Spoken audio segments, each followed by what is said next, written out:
We have a great scholar from SAIS, and Joe will sort of wrap up today's event. Let's welcome Joe. Okay, Alex, he is one of my interns, and we bring intern to introduce you.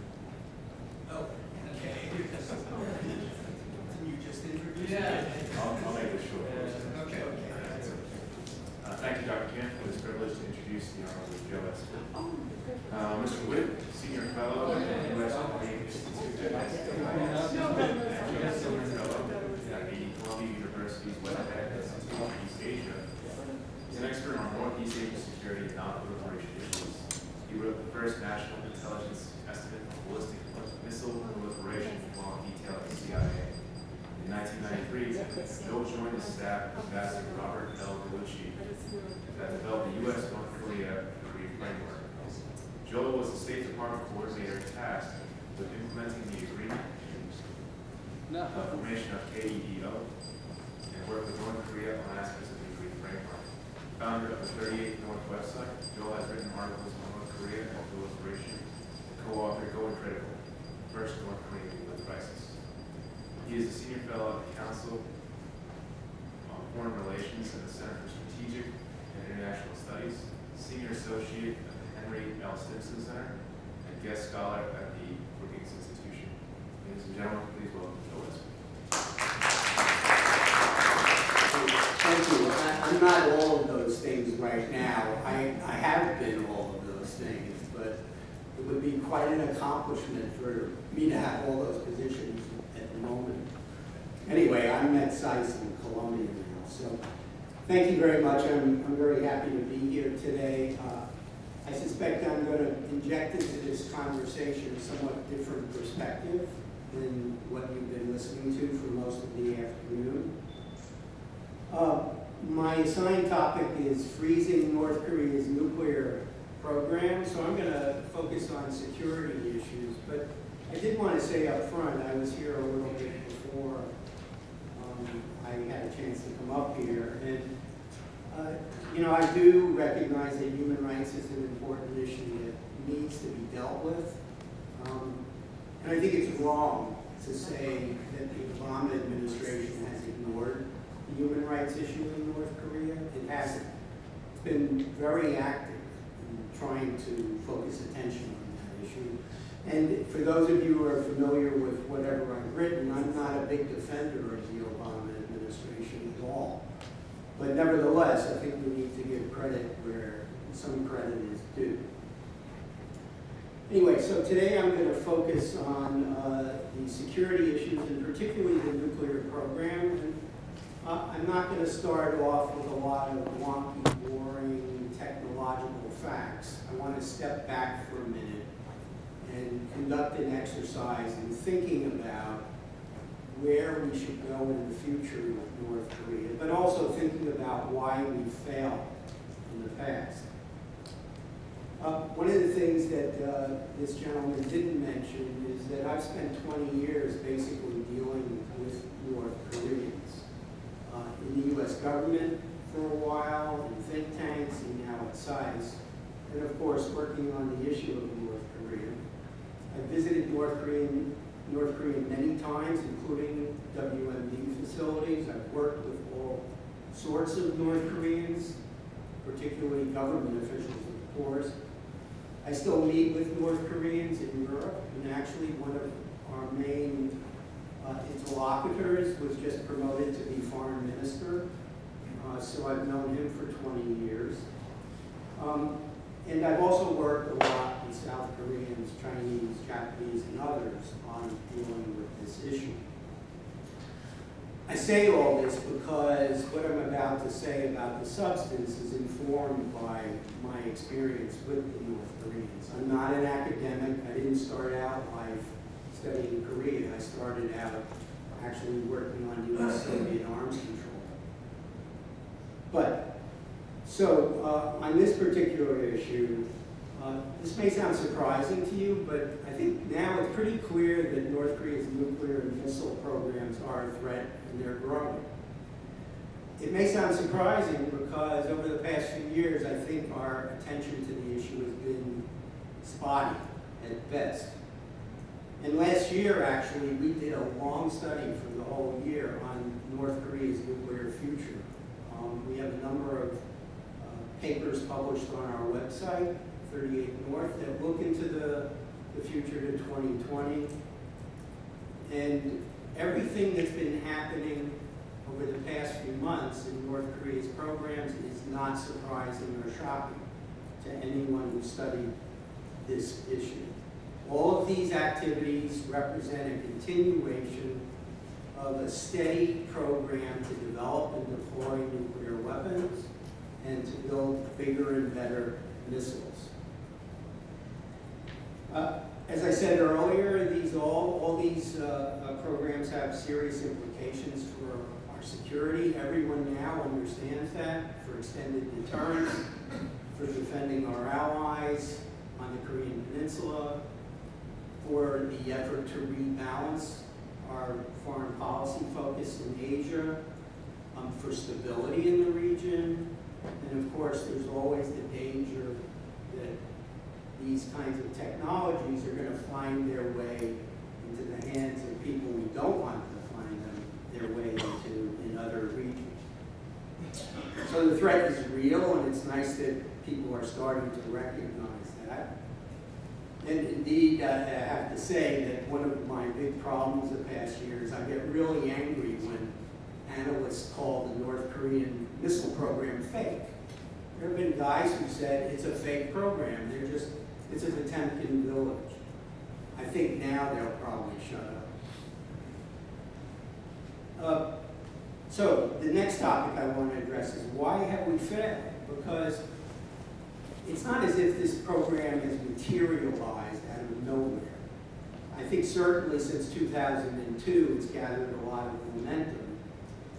But we've known about what's going on for a long time, certainly since the Reagan administration and even earlier. I've seen satellite photos from the 1960s of the Yonbyon nuclear facility when it was just starting up, and this is North Korea's main nuclear weapons facility. So there are all sorts of reasons why we failed. And I would say, first of all, a very big one is the North Koreans themselves. They're not crazy and they're not irrational. They are tough and determined, and they know what their national interests are, and they understand the countries they have to deal with. And their goal is very clear. They see themselves as a small state surrounded by more powerful countries, and under those circumstances, they see nuclear weapons as guaranteeing their survival. But there's another really big problem here, and it's one I find extremely frustrating, and that's ourselves. We are a big problem. Figuring out what makes the North Koreans tick will help us figure out what to do about the problem. That's not, of course, easy, but I think we failed miserably on that front. And we see that failure reflected in all sorts of misconceptions about North Korea. There's this sort of comic book, uninformed view that you find in media articles, that you find among elected officials, not the congresswoman who was just here, but others, and even in U.S. government officials. In that context, I think there are 5 myths about North Korea that help explain the mess we find ourselves in today. The first myth is that North Korea's leaders are crazy. You see that all the time in the media, maybe not so much anymore now that Kim Jong-un has been in power for a few years, but we heard the same thing about Kim Jong-il when he took over in 1994, yet when people met him, they found him well-informed, confident, rational, but of course also ruthless. Second myth, North Korea is a failed state. The idea that North Korea desperately needs economic assistance from the outside world, and the only way for them to get it is to give up their nuclear weapons, is wrong. I've been hearing that for at least the past decade, and obviously it hasn't proven to be true. Myth 3, North Korea is a hermit kingdom. Well, yes, it may be isolated from the United States, so for us it is a hermit kingdom. But there are over 200 other countries in the world. And I bet you if you go to places in Africa or Southeast Asia or other places, it's not a hermit kingdom. They have interactions with North Korea. Myth 4, and we've all heard this 1,000 times, Beijing will solve this problem for us. The idea that China can just snap its fingers and North Korea will do whatever it wants is just not true. That represents a fundamental misreading of any alliance relationships. Not just that one, but our alliance relationships too. We don't snap our fingers and our allies do what we want. It just doesn't happen that way. Myth 5, and this will be a particularly controversial statement, I guess, that diplomacy can't work with North Korea. I've heard this more than 1,000 times. I've been listening to this for 20 years. The North Koreans have tricked us into agreements that only serve their purposes. And the same argument, of course, has been raised with all sorts of other countries, from the Soviet Union to the recent Iran deal, and even sometimes by the same people. Some of the same people who opposed the Iran deal were opposing Ronald Reagan's efforts to reach agreements with the Soviet Union. It's true, some deals have failed, and it's certainly true they have cheated. But I stand by the view, and I can certainly defend it, that the agreed framework was in fact successful for as long as it lasted. And I'll just give you one factoid. I was in government then. I was reading highly classified intelligence estimates. They were telling us North Korea, by the end of the 1990s, could produce 30 bombs a year. 30 bombs a year. And these were good estimates because you could see their facilities. And they were large, and I've actually visited some of them since then.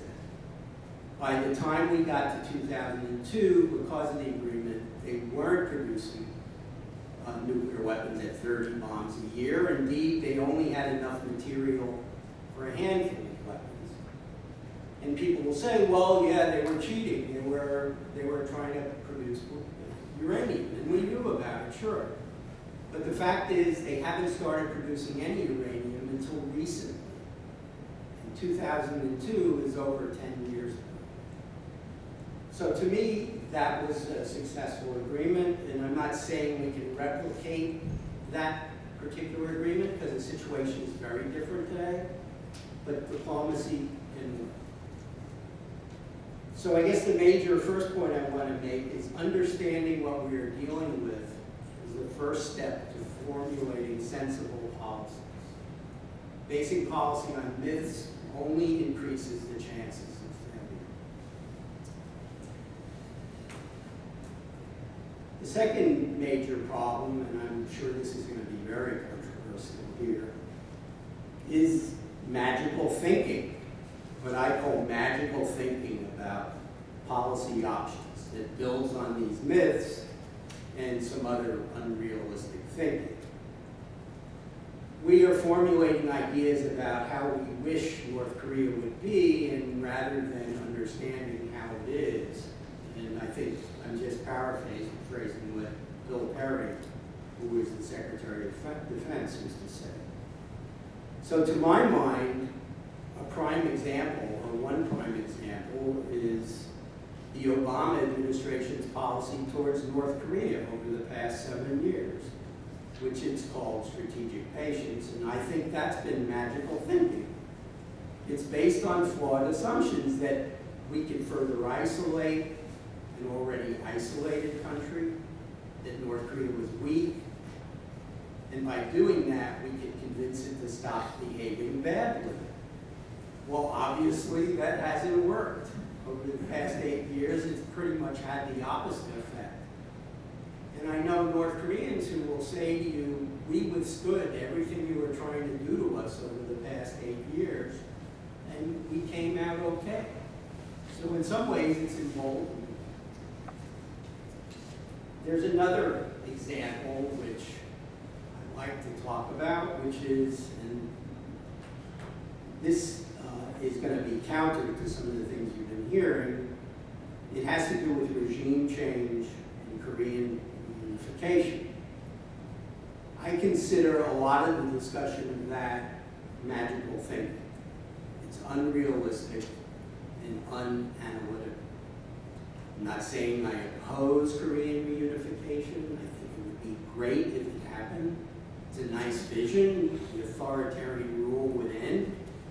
So with the security threat, human rights violations, we'd have a peaceful, probably democratic Korea, and Peninsula would be a much better place than it is today. But what I'd like to do is conduct a little bit of an exercise and ask you to step back for a moment and ask yourself some difficult questions. For example, if regime change is our objective, how do we achieve it? I know a number of experts keep talking about over and over again for the past, I guess it's 30 years now, that North Korea is on the verge of collapse. Obviously, it hasn't happened. It could happen any day. I'm not saying it couldn't, but I think the bottom line is the regime is much more resilient than most people would give it credit for. Others have recommended that somehow we engineer regime change. How do we do that? You know, when I teach courses, and a lot of master students, of course, want government jobs, one of the things they have to learn is how do you write a policy memo. 2 pages, memo to the Secretary of State,